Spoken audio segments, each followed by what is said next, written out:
কারণ আমরা অনেক সময় বুঝি না আল্লাহওয়ালা কারা, আমরা বুঝি না। আমরা দেখি যে কোথায় গরু বেশি আসে ওটাকে মনে করে আল্লাহওয়ালা। গরু তো আজকাল ভাড়া করে নিয়ে আসে বিভিন্ন দরবারে, গরুর মার্কেট থেকে গরু ভাড়া করে এনে বিরাট কাতার বাইন্ধে রাখে, আবার ওরস হয়ে গেলে সব গরু ফেরত দেয়। কেন বাইন্ধে রাখে? এই গরুগুলো দিয়ে মানুষ নামক গরুগুলোকে টানিয়ে নিয়ে আসবে।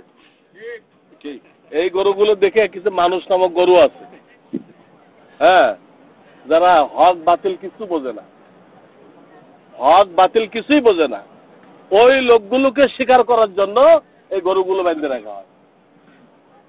এই জন্য এইগুলো কোনো দলিল না। গরু বাইন্ধে রাখছে অনেকগুলো, আবার কয়েকটা উঠো লেগে গেছে, এইগুলো কোনো হক্কানি হওয়ার দলিল না। মহিলাদের জন্য বেপরদা আসা যাওয়া আছে, এটাও দলিল যে এই লোকটা হক না। যে দরবারে মহিলাদের আসা যাওয়া আছে, মহিলাদেরকে সরাসরি ঝাড়ফুঁক করে, এটাও কিসের উপর দলিল? হক না, যে লোকটা হক্কানি না।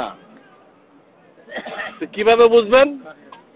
হক্কানি আলেম ওলামা যেখানে যাতায়াত করে, গরুও না মহিলাও না, হক্কানি আলেম ওলামা কোথায় যাতায়াত করে ওটাকে মনে করবেন কি?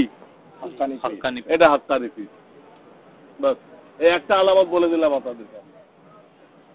যে পীর মাশায়েখের দরবারে আল্লাহ আল্লাহরা যায়, নিঃস্বার্থ ভাবে যায়, কোনো বেদাত নেই। এই ওরস করা বেদাত, পায়ের মধ্যে সিজদা করে, এগুলো বেদাত। আপনি কি মকসুদ নিয়ে গেছেন, জিন তাবে করে সব বলে দিবে। বাবা তুমি তো এই জন্য আসছো, আপনি তো কাইতে যাবেন। আরে সাংঘাতিক বাবা, আমি ঢাকাতে কি জন্য আসলাম উনি বলে ফেললো। এইগুলো জিন তাবে করে সব বলা যায়, এইগুলো কোনো হক হওয়ার দলিল না।